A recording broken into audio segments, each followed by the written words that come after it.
لله نحمده ونستعينه ونستغفره ونؤمن به ونتوكل عليه ونعوذ بالله من شرور أنفسنا ومن سيئات أعمالنا من يهد الله فلا مضل له ومن يضلل فلا هادي له ونشهد أن محمدا عبده ورسوله أما بعد فإن أصدق الحديث كتاب الله وخير الهدي هدي محمد صلى الله عليه وسلم وشر الأمور محدثاتها كل محدثة بدعة وكل بدعة ضلالة وكل ضلالة في النار. أعوذ بالله السميع العليم من الشيطان الرجيم. بسم الله الرحمن الرحيم. يا أيها الذين آمنوا اتقوا الله حق تقاته ولا تموتن إلا وأنتم مسلمون. يا أيها الناس اتقوا ربكم الذي خلقكم من نفس واحدة وخلق منها زوجها وبث منهما رجالا كثيرا ونساء واتقوا الله الذي تساءلون به والأرحام إن الله كان عليكم رقيبا. يا أيها الذين آمنوا اتقوا الله وقولوا قولا سديدا يصلح لكم أعمالكم ويغفر لكم ذنوبكم ومن يطع الله ورسوله فقد فاز فوزا عظيما. عن أبي ذر رضي الله تعالى عنه أنه سأل رسول الله صلى الله عليه وسلم ما الإيمان فطلع عليه ليس البر أن تولوا وجوهكم قبل المشرق والمغرب ولكن البر من آمن بالله واليوم الآخر والملائكة والكتاب والنبيين وآتى المال على حبه ذوي القربى واليتامى والمساكين وابن السبيل والسائلين وفي الرقاب وأقاموا الصلاة وآتوا الزكاة والموفون بعهدهم إذا عاهدوا والصابرين في البأساء والضراء وحين البأس أولئك الذين صدقوا وأولئك هم المتقون. عزیزان گرامی، ملت اسلامیہ کے فرزندوں، عزیز طلباء ساتھیوں، نوجوانان اسلام، پردہ نشین میری آواز سننے والی خواتین اسلام، اللہ وحدہ لا شریک سبحانہ تبارک و تعالی کا فضل و کرم اور اس کا احسان ہے کہ اس نے ہمیں اشرف ترین مخلوقات میں پیدا فرما کر نبی آخر الزمان امام المرسلین امام اعظم محمد بن عبداللہ رسول اللہ صلی اللہ علیہ وسلم کی امت میں پیدا فرمایا اور ساتھ ہی ساتھ پیارے نبی صلی اللہ علیہ وسلم نے اس امت کے بارے میں ایک خبر دی تھی کہ اس امت میں کئی سارے فرقے ہوں گے، 72 سے زیادہ فرقے ہوں گے. ان تمام فرقوں میں ہمیں جس منہج کی سمجھ عطا فرمائی، ہمیں جس منہج کے لیے قبول فرمایا، وہ منہج سلف صالح ہے. چنانچہ ہمیں اس پہ چلنے کی توفیق عطا فرمائی. ہم اس کے لیے بھی اللہ سبحانہ و تبارک و تعالیٰ کا بے حد شکر گزار اور اس کے ممنون ہیں. عزیزان ملت اسلامیہ،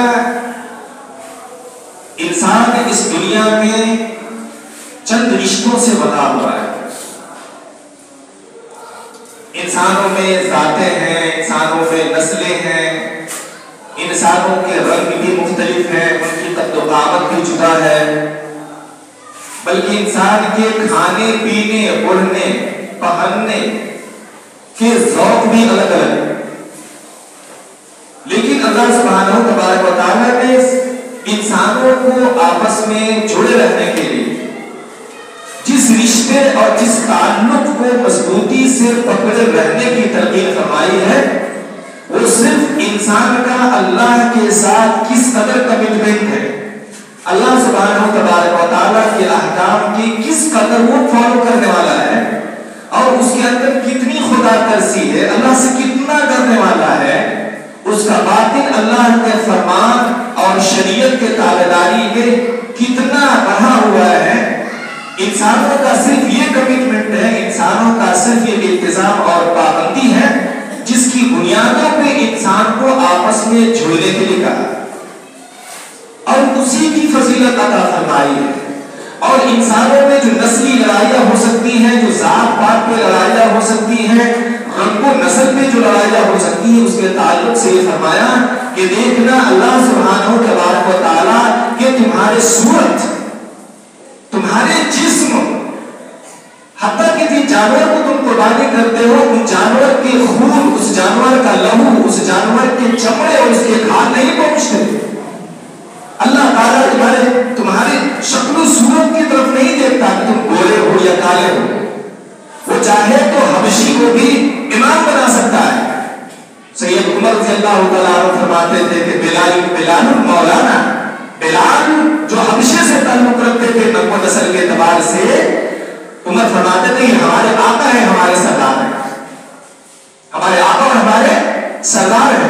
تو شکل و صورت کی طرف نہیں دیکھتا، حتیٰ کہ اس جانور کی نہیں دیکھتا، اس جانور کے لہو کی طرف بھی نہیں دیکھتا جسے ہم ہزاروں اور لاکھوں میں خریدتے ہیں.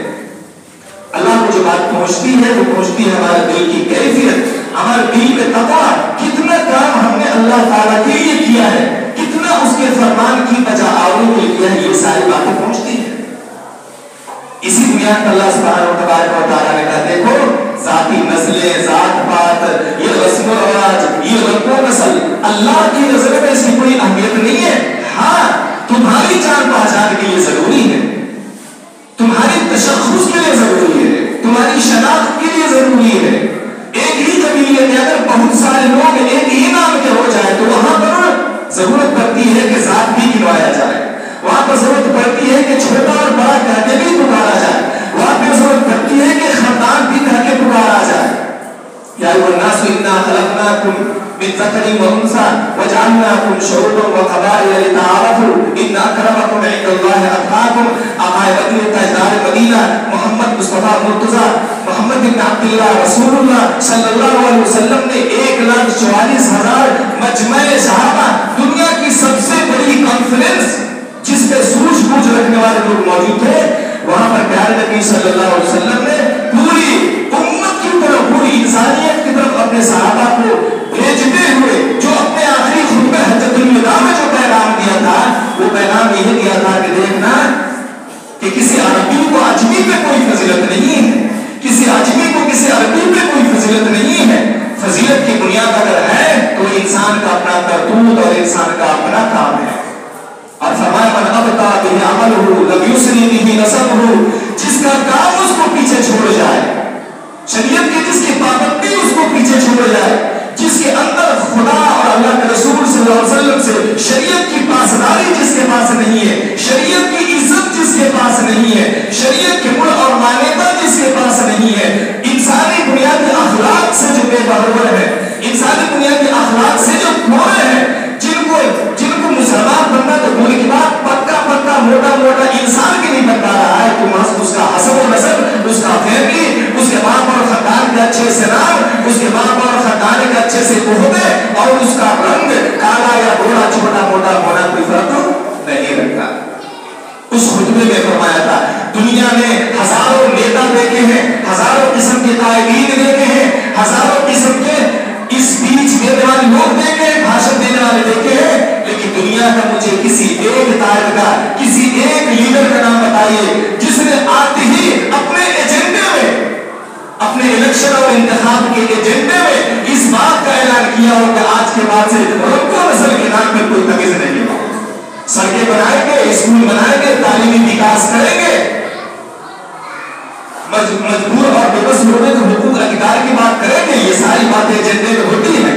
لیکن چونکہ رنگ اور نسل کے اعتبار سے دنیا میں اختلاف ہو سکتا تھا، اسی لیے اللہ سبحانہ و تعالیٰ نے اپنی قدرت کاملہ کا اظہار کرتے ہوئے فرما دیا کہ دیکھنا رنگ و نسل تم میں آپس میں تمیز کی بات نہیں ہے. وَمِنْ آیَاتِهِ اخْتِلَافُ أَلْسِنَتِكُمْ وَأَلْوَانِكُمْ، یاد رکھنا اللہ تعالیٰ کی قدرت کاملہ کی یہ نشانی ہے، وہ ہر چیز پر قادر ہے. ساری کی ساری کائنات اللہ کا کنبہ اور اس کا خاندان ہے ایک معنی میں. اسی وجہ سے فرمایا کہ آپس کے رنگ و نسل میں اس بات کی تمیز نہیں ہونا چاہیے کہ کون چھوٹا اور کون بڑا ہے. یہ تو اللہ تعالیٰ کی وحدانیت اور اس کی ربوبیت اور اس کی قدرت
बाप एक है, इन्ना खलकनाकुम मिन ज़करिन व उन्सा।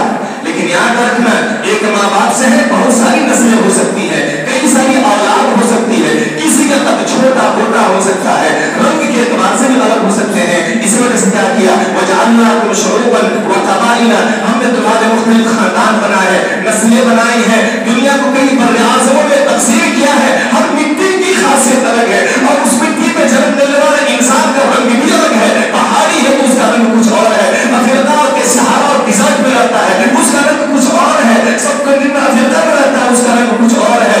इसी तरह से छोटे छोटे जजीरों में जो इंसान बसता है उसका रंग भी कुछ और है, उसकी कद भी कुछ और है, उसकी सोच भी कुछ और है। जो जंगल और बयाबान में रहते हैं उनकी जुबान भी अलग है। ये सारी चीज अलग क्यों है? वजअलनाकुम शुऊबन व क़बाइला लितआरफू, हमने तुम्हारे शोबे बनाए हैं, कबाइल बनाए हैं, खानदान बनाए हैं और फिर खानदानों में छोटे छोटे कबीले बना दिए हैं, छोटा छोटा संप्रदाय और समुदाय बना दिया है। मकसद ये नहीं था एक दूसरे को हेट समझो, मकसद ये नहीं था कि हमारी शादी उस बिरादरी में होगी जिस बिरादरी का ताल्लुक हमारे बिरादरी से मिलता हो, हमारी शादी उस घराने में होगी जहाँ के लोग हमारे जैसे गोरे होंगे, हमारी शादी उस घर में होगी जिस घर के लोग हमारी ही ज़ौक़ और हमारी मिजाज के लोग होंगे। नहीं, फरमाया ये हमने बनाया है, ये हमारी कुदरत की निशानियां तो है। वो इस वजह से आपस में फख्र नहीं करो, अजम वाले अरब पे फख्र न करें, अरब वाले अजम पे फख्र न करें।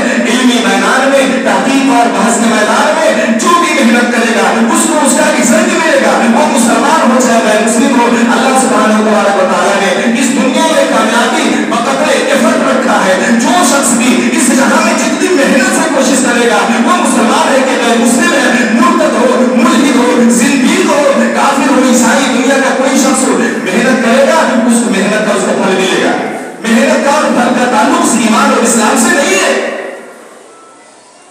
दुनिया में उसको कामयाबी मिलेगी क्योंकि अल्लाह ला युज़िउ अजरल मुहसिनीन, अल्लाह ताला अच्छा काम करने वालों की मेहनत को जाया कर नहीं सकता। ये तो इस दुनिया का न्याय है।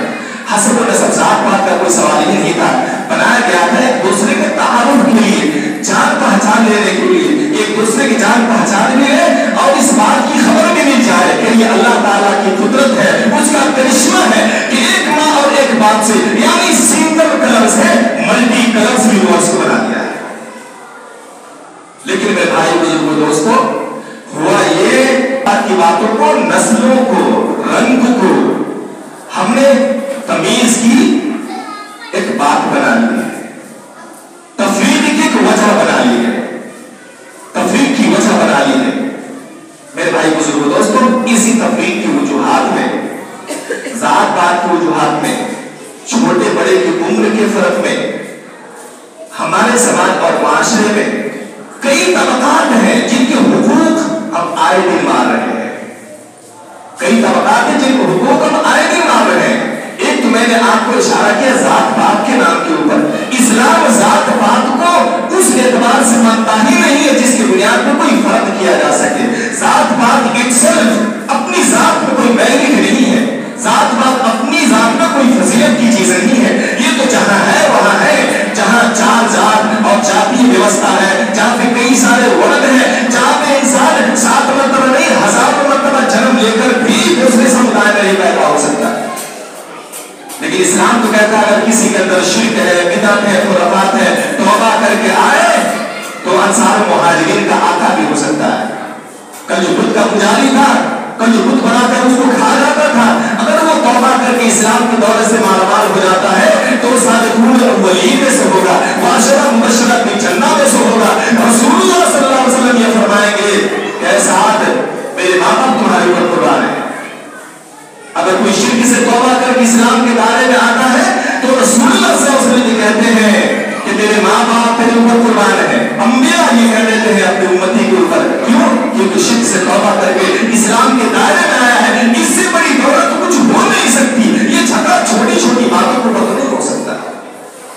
लेकिन हमारे समाज और मुआशरे में इन सब बातों के ऊपर भी झगड़ा हुआ है, जात पात के ऊपर भी हुआ है, गरीबी अमीरी पे हुआ है। किसी के पास वालिदैन है तो उसको कुछ और नजर से देखते हैं, कोई वालिदैन की दौलत से महरूम है, उसके हुकूक कुछ और नजर किए जाते हैं। कोई फितरतन और पैदाइशी एतबार से गरीब है, उसका कोई और मकाम मर्तबा मुतय्यन करते हैं। कोई बेवा है, उसकी शौहर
وجوہکم قبل المشرق والمغرب.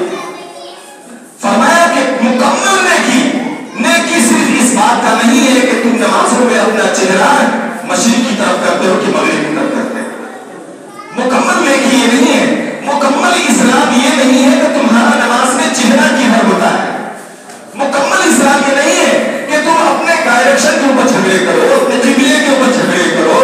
عیسائی اور یہودی اہل اسلام سے، صحابہ سے اس بات پہ جھگڑتے تھے کہ کل تک تیرا رسول محمد بیت المقدس کی جانب رخ کیا کرتا تھا، آج بیت المقدس کا رخ ہی چینج ہو گیا ہے، تمہاری نمازوں کا رخ بدل گیا ہے. یہ کیا بات ہے؟ یہ کون سی نیکی ہے؟ اللہ تعالیٰ نے کہا تمہارا کسی جہت کی طرف رخ کرنا اتنی زیادہ اہمیت نہیں رکھتا. مکمل نیکی اس بات کی نہیں ہے. قرآن کی دوسری آیت میں اللہ تعالیٰ نے فرمایا یا ایھا الذین آمنوا ادخلوا فی السلم کافہ، اے وہ لوگ جو ایمان کا دعویٰ کرتے ہو، ایمان کے دعوے سے تمہاری زندگیاں پار نہیں ہو سکتی جب تک کہ ادخلوا فی السلم کافہ، جب تک کہ تمہاری 24 گھنٹے کی زندگی، تمہاری 200 سال اور 1000 سال کی زندگی کے ہر پہلو میں اسلام کی عظمت اجاگر نہیں ہو جاتی. مکمل مسلمان بن جاؤ. نیکی صرف یہ نہیں ہے کہ تمہارا چہرہ کدھر ہوتا ہے، مشرق یا مغرب. نیکی صرف اس بات کا نہیں ہے. کس بات کا نام ہے؟ وَلَكِنَّ الْبِرَّ مَنْ آمَنَ بِاللَّهِ وَالْيَوْمِ الْآخِرِ وَالْمَلَائِكَةِ وَالْكِتَابِ وَالنَّبِيِّينَ. لیکن نیکی تو یہ ہے کہ انسان ایمان رکھے اللہ پر، اس کی کتابوں پر، اس کے فرشتوں پر، اس کے نبی پر، تدبیر پر. نیکی یہ ہے. نیکی صرف یہ بھی نہیں ہے. اس کے بعد فرمایا وَآتَ الْمَالَ عَلَىٰ حُبِّهِ ذَوِي الْقُرْبَىٰ وَالْيَتَامَىٰ وَالْمَسَاكِينَ وَابْنَ السَّبِيلِ وَالسَّائِلِينَ وَفِي الرِّقَابِ. فرمایا کہ جب تک تمہارے اندر یہ خصوصیت پیدا نہیں ہو جاتی، نیکی یہ ہے کہ تم اللہ پر ایمان رکھو، رسول پر ایمان رکھو، کتابوں پر ایمان رکھو، انبیاء پر ایمان رکھو، فرشتے پر ایمان رکھو، اور اپنی محبت کے باوجود، اپنی سرگرش اور محنت کے باوجود جن پیسوں کو کمانے کے لیے تم نے اپنے شوقوں سے ایک کر دیا ہے، جن پیسوں کی کمانے کے لیے تم نے ہر طرح کی خاک چھانی ہے، جب تک تمہاری محبت کے باوجود وہ پیسے اللہ کی راہ میں خرچ نہیں ہو جاتے تب تک. اللہ کی راہ کیا ہے؟ وَآتَ الْمَالَ عَلَىٰ حُبِّهِ ذَوِي الْقُرْبَىٰ. اپنے قریبی رشتہ داروں کو تمہارے پیسے جب تک نہیں لگ جاتے. کون سے پیسے؟ جنہیں تم کہتے ہو کہ یہ کوئی خیرات کا مال تھوڑی ہے، میں تو اسے بڑی محنت سے کمایا ہوں. کیا بات ہے کہ اپنے رشتہ داروں کو دے دوں، اپنی بیٹیوں کو دے دوں، اپنے پھوپھیوں کو دے دوں، اپنی خالاؤں کو دے دوں، اپنے چچا اور چچی کو دے دوں، اپنے گاؤں والوں کو دے دوں. کوئی خیرات کا لڈو بٹ رہا ہے. جس بات کو ہم اور آپ اس انداز سے کہتے ہیں، اللہ تعالیٰ نے فرمایا کہ جب تک تمہارا مال تمہارے اقربا اور بلڈ ریلیشن شپ کو مضبوط کرنے کے لیے نہیں لگ جاتا تب تک تمہارا ایمان کا دعویٰ مکمل نہیں ہوتا. وَآتَ الْمَالَ عَلَىٰ حُبِّهِ ذَوِي الْقُرْبَىٰ وَالْيَتَامَىٰ. جب تک اپنے پیسے، محنت کے کمائے ہوئے پیسے، خیرات کے پیسے نہیں، NGO کے پیسے نہیں، فلاں تنظیم کے پیسے نہیں، فلاں سنستھا کے پیسے نہیں، اپنے جیب خاص سے جب تک یتیم بچوں کی ایجوکیشن پر، ان کی تعلیم پر، ان کے کپڑوں پر، ان کی رہائش پر، ان کی تربیت پر، ان کی صحت پر، ان کے گھر پر، ان کی ٹرانسپورٹیشن پر، ان کے مزاج پر، ان کی خواہش پر تمہارے جیب سے کمائے ہوئے پیسے جب تک صحیح نہیں لگ جاتے تب تک تمہارا ایمان ادھورا ہے، ناقص ہے. آتَ الْمَالَ عَلَىٰ حُبِّهِ ذَوِي الْقُرْبَىٰ وَالْيَتَامَىٰ وَالْمَسَاكِينَ. مسکین تمہارے در پہ آتا ہے، تمہاری کمی کمزوریوں سے آتا تھا.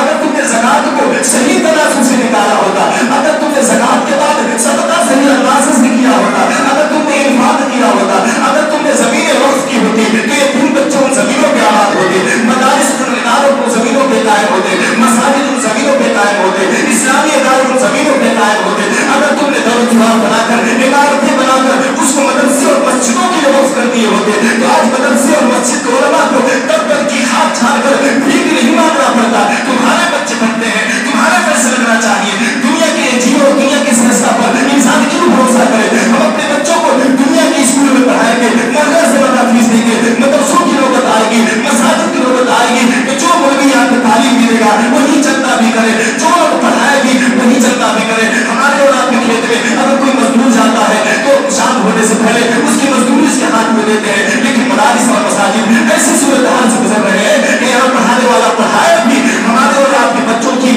تربیت بھی کرے، تعلیم بھی کرے، آزاد بھی دے، نماز جنازہ، نکاح، ولی باقی کا سب کچھ پڑھائے، اور اس کے عوض میں خود ہی دولت کی خاک چھائے اور چندہ. کہاں ہے سوچ؟ کیا ہے ہماری فکر؟ کیا ہے فکری اعتبار سے ہم دیوالیہ ہے. ہمارے پاس فکر نہیں ہے. کہنے کے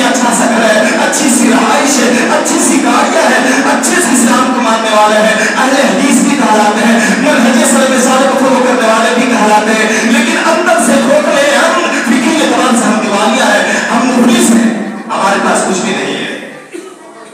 ये जो तुम हमारे कपड़े को, हमारे पहनावा को, हमारे घर को देखते हो, ये सिर्फ दुनिया की चीजें हैं, इसके अंदर रूहानियत नाम की कोई चीज नहीं है। जब तक हमारे और आपके पैसे यतीमों और मिस्कीनों की खबरगीरी पे खर्च नहीं हो जाता, हमारी ईमान नहीं मुकम्मल होने वाला है।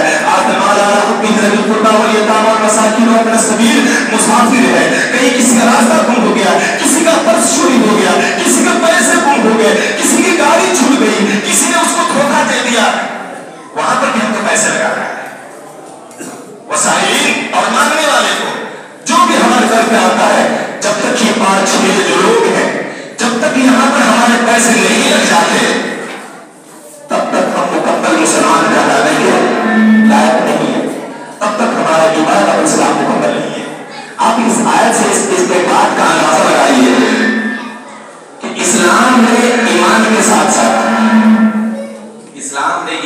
साथ साथ जो हमारे अमाल को जोड़ दिया और ये कहा कि तुम्हारा ईमान मुकम्मल नहीं हो जाता जब तक कि तुम इन अमाल को नहीं कर लेते। इसीलिए अबू हुरैरा रज़ियल्लाहु तआला अन्हु की हदीस में नकल कर अपनी बात खत्म करता हूँ।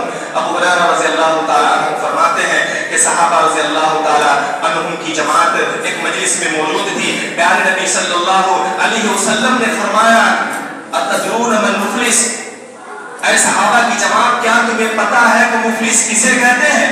मुफलिस का जो डिफिनेशन और जो तारीफ बन सकते थी, हमारे जमाने में भी, हमारे समाज और मुआशरे में भी मुफलिस उसी को बोलते हैं जो नादार हो, गरीब हो, जिसके कपड़े अच्छे ना हो, पैरों में सही चप्पल और जूते ना हो, कपड़े ज़ेबतन किए हुए अच्छी क्वालिटी और अच्छी किस्म के ना हो, जो रंग के एतबार से भी खूबसूरत ना हो, उसे हम कहते हैं कि मुफलिस है।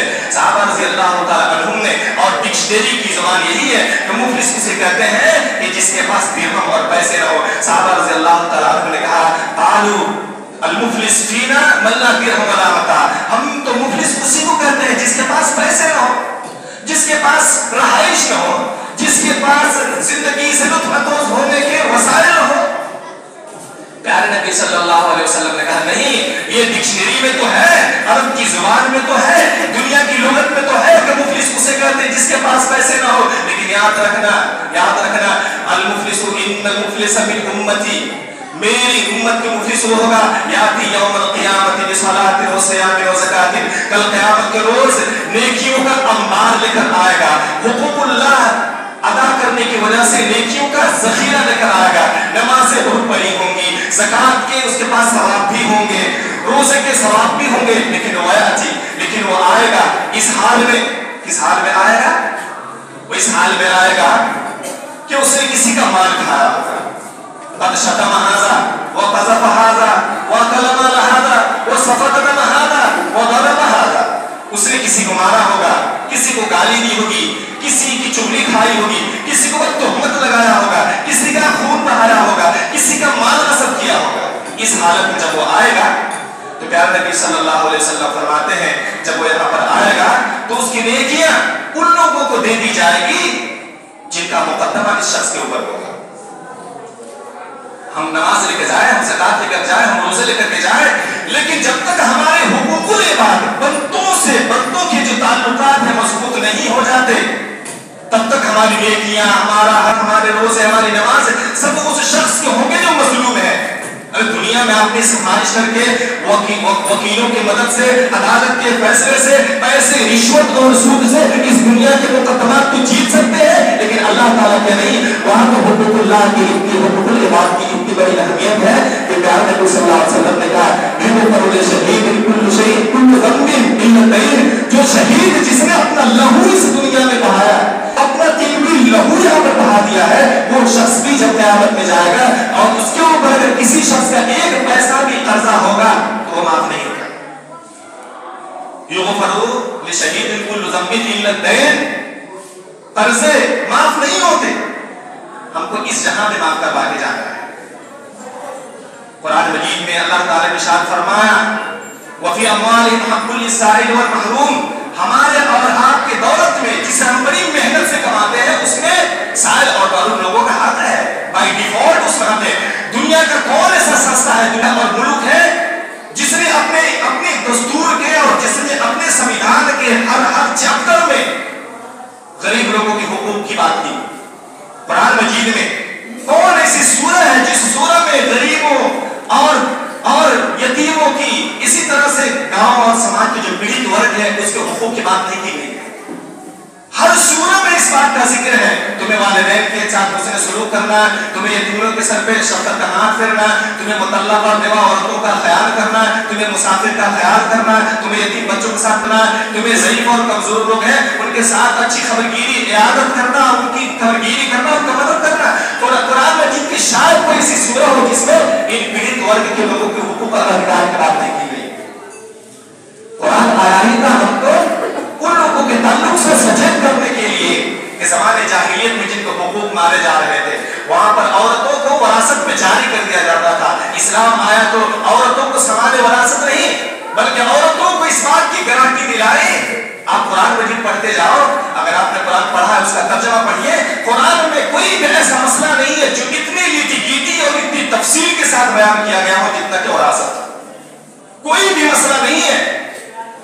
नमाज ज़ोहर है, असर है, रकात मुतय्यन नहीं है, किस रकात में क्या पढ़ना है मुतय्यन नहीं है, लेकिन वरासत का निजाम और अंशबंटा का निजाम जितनी तफसील के साथ कुरान में बयान किया है उतना दुनिया की किसी किताब में नहीं है, हदीस में भी नहीं है, जितनी तफसील के साथ यहाँ बयान किया है। और कितना अच्छा ये मेयार बयान कर दिया, कहा कि ज़कर मिस्लु हज़्ज़िल उन्सयैन, अंशबंटा जब लगाते ही सबसे पहले औरतों को हक देना है, उसके बाद बेटों को। क्यों? क्योंकि औरतों के हक को मेयार बना दिया और बच्चों को नंबर 2 पे कर दिया। ज़कर मिस्लु हज़्ज़िल उन्सयैन, 2 बच्चियों का जितना हक बनता है उतना एक बेटे को, चूंकि जिम्मेदार है उसके ऊपर बहुत सारी जिम्मेदारी होती है, लेकिन खैर मेयार बनाया, मापदंड बना दिया औरतों को। आज हम मुस्लिम समाज और माशरे में जब अंश की तकसीम होती है, दौलत की तकसीम होती है, तो हम कहां से शुरू करते हैं? सबसे पहले भाई का इंतकाल हो गया तो उसके चचा उस दौलत के ऊपर काबिज है, भाई है, उसके बाद चचा है, उसके बाद भतीजे हैं, ये सारा सिलसिला शुरू होता है। लेकिन अल्लाह गवाह है, आप अपने सीने के ऊपर हाथ रख के बताइए कि हम अपने अंश और जायदाद की तकसीम करते हुए कितने लोगों के दिल में ये ख्याल आता हो कि ना ना, कुरान में तो शुरू ही होता है औरतों को हुकूक से, औरतों का नाम ले लेकर बयान कर दिया है, तुम्हारी बीवी, तुम्हारी ये बहन, तुम्हारी वो बहन, तुम्हारे ये सारे रिश्ते बयान कर, तुम्हारी माँ, इस तरह से तुम्हारी बीवी, तुम्हारी बेटी, तुम्हारी पोती, ये सारी तफसीलात कुरान बयान करती है। लेकिन अंश की तकसीम करती है हमारा ज़हन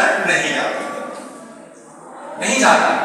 इस्लाम आया था तुमको हक देने के लिए, इस्लाम आया था इन बेचारे गरीब और बेचारे कमजोर जो अपने घर और अपने मेके छोड़कर ससुर के घर आती है उसकी खिदमत करने के लिए। वहां उस औरत को अपने बाप के घर से भी दिलाया है, बाप के अंश में भी बीवी का हक है और बेटी का हक है, और यहाँ पे शौहर की दौलत में भी हक है। कहाँ ये चर्चा किधर है ये बात है? इस्लाम आया तो औरतों को बोलने की आजादी दे दी, औरतों से शादी की मर्जी पूछी नहीं जाती थी। इस्लाम आया तो उनको द राइट ऑफ स्टेटमेंट, बोलने का अधिकार दे दिया कि जब तक तुम्हारी बेटी की रजामंदी नहीं होगी तब तक उसकी शादी तुम किसी के साथ मजबूरी से नहीं कर सकते। किस किताब में है ये बात है? दुनिया के किस संविधान में है ये बात है? इस्लाम हुकूक दिलाया है, मुसाफिर है, गरीब है, सवार करने वाला है, बल्कि आकाए मदनी ने तो ये फरमाया कि कोई शख्स घोड़े पे सवार होकर अच्छी पोशाक में आकर भी तुमसे कुछ मांगता है उसको दे दो, वापस साहिला फराता है। किस किताब में है ये बातें? दुनिया के किस संविधान में है ये? दुनिया में जो भी आजकल INGO है, NGO है, दुनिया में ह्यूमन राइट्स की बात होती है। 1948 में ह्यूमन राइट्स को लॉन्च किया गया था, ह्यूमन राइट्स चार्टर का। दुनिया में ये सारे कानून इस्लाम ने आज से 1400 बरस पहले लाकर के कुरान में रख दिया है, लेकिन जो कि हमने कुरान के आयतों पे अमल किया नहीं है, उसको पढ़ा नहीं है, उन हुकूक की बातें नहीं की है। जहां जहां भी कमजोर, जहां लीक नजर आया, जहां पे किसी का हक दबने का अंदेशा नजर आया, जहां पर कोई कमजोर नजर आया, अल्लाह तबारक व तआला ने उन तमाम कमजोर लोगों का नाम ले लेकर अलग अलग अधिकार कुरान में बयान कर दिया। लेकिन हमारे इस तरक्की याफ्ता जमाने में भी दौलत की एक रेल टेल है, इसके बावजूद भी आज भी हमारे घर में यतीम बच्चों को नहीं मिल रहे हैं। उनके बाप की वफात के बाद उनके पास तालीम नहीं होती, अच्छे कपड़े नहीं होते, अच्छा नहीं खाता, अच्छा नहीं सोचा, और हद तक उसको चचा और उसके भतीजे जो उसके गांव में जो गलत रिलेशन में जो लोग आते हैं उसको सही काम का मशवरा तक नहीं दे सकते, अच्छे स्कूल में दाखिला नहीं करवा सकते। ऐ अनाथ है, यतीम है, बोझ बन गया है, इसकी बददुआओं से इसका वालिद चला गया तो बदशगुन है, तो कुलशनी है, तो कुलछन है, तो इस अच्छा नहीं है, इसका बाप मर गया, इसकी मां मर गई। अब भी हमारा पढ़ा लिखा समाज, साइंटिस्ट समाज, इस समाज में कॉमन सेंस जनरेट नहीं हो पाया है, आम सतह नहीं हो पाई है कि मौत तो इसके बाप के हक में मुकद्दर थी, वो चला गया, लेकिन बाप के मरने के हमें तो यतीम बच्चों के माल में कहा गया था उसकी हिफाजत करो, उसकी इन्वेस्ट करो, उसमें सरमाया लगाओ और उसको उतना ही खा सकते हो जितना कि तुमको जरूरत हो, बस एक उसका नौकर बन के। लेकिन हमने क्या किया, डिक्टेटरशिप दिखाकर, डिक्टेटर बनकर, उसके मालिक खुद बनकर उसका हुकूक और अधिकार को गसब कर लिया। आज भी हमारे गांव समाज में ऐसे ही है, यतीम बच्ची है, शादी के लिए उसके बहुत सारे मुतालबात नहीं होते, लेकिन जो भी होते हैं बच्चियों को अपने घर में बुलाकर उनको बेइज्जत किया जाता है, उनको रुस्वा किया जाता है। यतीम बच्ची है, शौहर के घर में आई है, फूफू है, खाला है, दुनिया भर के रिश्ते हैं। जब भी यतीम बच्ची पे जुल्म होगा तो उसकी सारा जहां तो उसका शौहर है, लेकिन शौहर भी जब खामोश हो जाए ये कहकर कि तू यतीम है, किस बात के पास अपनी बात को लेकर के जाओगी। आज वो यतीम बच्ची जिसकी सारी जहां उसका शौहर है, अगर शौहर भी अपनी बीवी का सपोर्ट नहीं करता तो तुम बताओ अल्लाह के वास्ते दुनिया की किस अदालत में अपनी बात को लेकर के जाएगी। मेरे भाई बुजुर्ग दोस्तों, अगर वाकई हम इस्लाम पे अमल करते तो दुनिया में कोई गरीब नहीं होता। ज़कात का सिस्टम है, वक्फ का निजाम है, इस तरह से सदका खैरात का एक पूरा सिलसिला है, हुकूक बयान कर दिए गए हैं, प्रतिशत बयान कर दी गई है, लेकिन इसके बावजूद भी दौलत का रेलवेल है, इसके बावजूद गुर्बत है, इफलास है, सब कुछ है।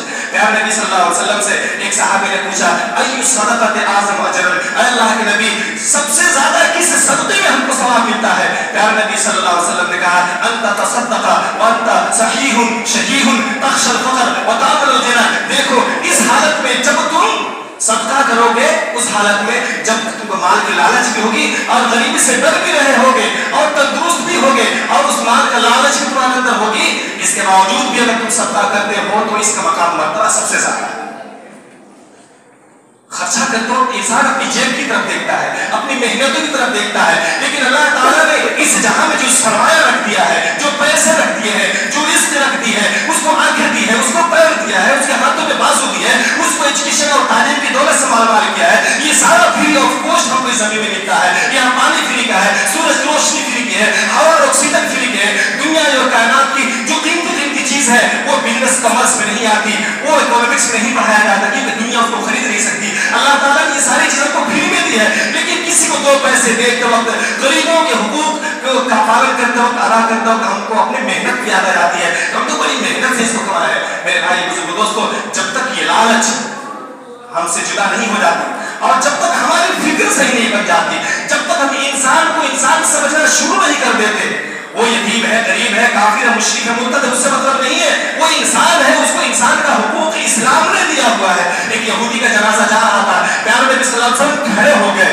खड़ा होना प्यारे नबी सल्लल्लाहु अलैहि वसल्लम का एक मुद्दे के लिए खड़े हो गए। यहाँ तो इस्लाम जिंदों के लिए खड़ा होने की तलकीन नहीं करता। कोई इमाम तुम्हारे पास आता है, कोई बड़ा आलिम आता है, तो वो एहतराम के लिए अगर खड़ा होना चाहो तो अल्लाह के रसूल सल्लल्लाहु अलैहि वसल्लम इस बात को पसंद नहीं किया। लेकिन एक मुर्दा, एक जनाजा जा रहा है, प्यारे नबी सल्लल्लाहु अलैहि वसल्लम खड़े हो गए। सहाबा ने कहा, अल्लाह के नबी आप इस मुर्दे के लिए खड़े हो गए, इस यहूदी के लिए? प्यारे नबी सल्लल्लाहु अलैहि वसल्लम ने कहा, अलैसा नफ्सन, क्या कोई इंसान नहीं है? क्या उसको बुनियादी बेसिक ह्यूमन डिग्निटीज को नहीं मिलना चाहिए? क्या वो इंसान नहीं है? इंसान के हुकूक उसको मिलना चाहिए कि नहीं मिलना चाहिए? वो मुसलमान है कि मुस्लिम है? अगर इन बातों के ऊपर हमारे समाज और माशरे में आज भी अमल हो जाए तो भाई भाई की दुश्मनी, माल दौलत के पीछे हिर्स और ये तमा, ये कंपटीशन, ये शर्म, ये तलाक, ये खुला, ये जुदाई, ये घर का अक्सबंदा, ये झगड़े, ये तकवारत, ये अदालत, ये कचहरियां सब बेकार होंगी। और यही लोग ये चाहते हैं कि कभी भी मुसलमान इस्लाम के नाम पे न जुट पाए। उनको जातों में लड़ाओ, उनको जात पात में लड़ाओ, रंगो नस्ल में लड़ाओ, उनको मसलक में लड़ाओ, उनको फिरके में लड़ाओ और हुकूमत करो डिवाइड एंड रूल, जो अंग्रेजों का फॉर्मूला का काम कर रहा है। मेरे भाई बुजुर्ग दोस्तों, जरूरत आन पड़ी है कि हम अपने समाज और माशरे में जो पीड़ित वर्ग है उनके हुकूक और अधिकार की बात करें, अपने जेब खास से उनको पर पैसे लगाएं, उनकी तालीम का बंदोबस्त करें, शेल्टर का बंदोबस्त करें। सर्दी का मौसम है, आपको एक बात याद दिला दूं, सर्दी का मौसम है, कितने सारे लोग होंगे जो फुटपाथ पे सो रहे होंगे, कंबल नहीं होगा, जैकेट नहीं होगा, यतीम बच्चे हैं, ठंडक से ठिठुर रहे होंगे। अगर वाकई हमारे अंदर गैरत है, शर्म हया है और अल्लाह ताला ने जो दौलत हमको अमानत के तौर पे दे रखी है, वो पैसे जो हमारे बैंकों में सड़ रहे हैं, हमारी एक हफ्ते में अगर 5 दिन गोश्त खाते हैं, एक महीने में 10 मरतबा खाते हैं, अगर 4-5 गोश्त को नागा कर दिया जाए, कुछ अपने फैसिलिटी को कम कर लिया जाए, कुछ सस्ते सस्ते कपड़े खरीद कर या महंगे महंगे अच्छे क्वालिटी कपड़े खरीद कर अगर बेचारे यतीम, गरीब, मिस्कीन, बेवा औरतों के सबको ढाक दिया जाए तो आज के जमाने में इससे बड़ी नेकी क्या होगी? मेरे भाइयों, ये इस्लाम है। इस اسلام ہماری زندگی کا ایسا کوئی شعبہ نہیں ہے جہاں پر اسلام کی رہنمائی نہ ہو. یہ بڑے ملک ہیں وہ لوگ جو کہتے ہیں کہ اسلام شروع ہوتا ہے آزان سے لے کر اور مسجد کی جماعت تک. اسلام شروع ہوتا ہے ہماری آپ کی پیدائش سے پہلے سے لے کر اور قیامت کے حساب و کتاب تک. اور اسلام پہ عمل کرنے کا انجام اور اس کے پھل ملتے ہیں قیامت سے لے کر, اس جہاں سے لے کر, اور جب تک یہ دنیا ختم نہیں ہوگی اور جب تک اللہ تعالیٰ جنت اور جہنم کو رکھنا چاہے گا, جب تک ہمیں اس میں آباد کرنا چاہے گا, اس وقت تک دنیا میں اسلام پہ عمل کرنے کا جزا اس کا بدلہ ملنے والا ہے. اللہ سبحانہ و تعالیٰ سے دعا ہے کہ اللہ تعالیٰ ہمیں پکا اور سچا مسلمان بننے کی توفیق عطا فرمائے. ہم بھی اپنے سماج اور معاشرے کے جو بھی کمزور ضعفاء اور مساکین اور پلیت ورگ ہیں ان کے حقوق اور ادھیکار کے لیے اپنے جیب خاص سے, اپنی محنت سے, اپنے وقت سے قربانی دینے کی توفیق عطا فرمائے. اقول قولی ھذا لی ولکم ولسائر المسلمین انہ هو الغفور الرحیم.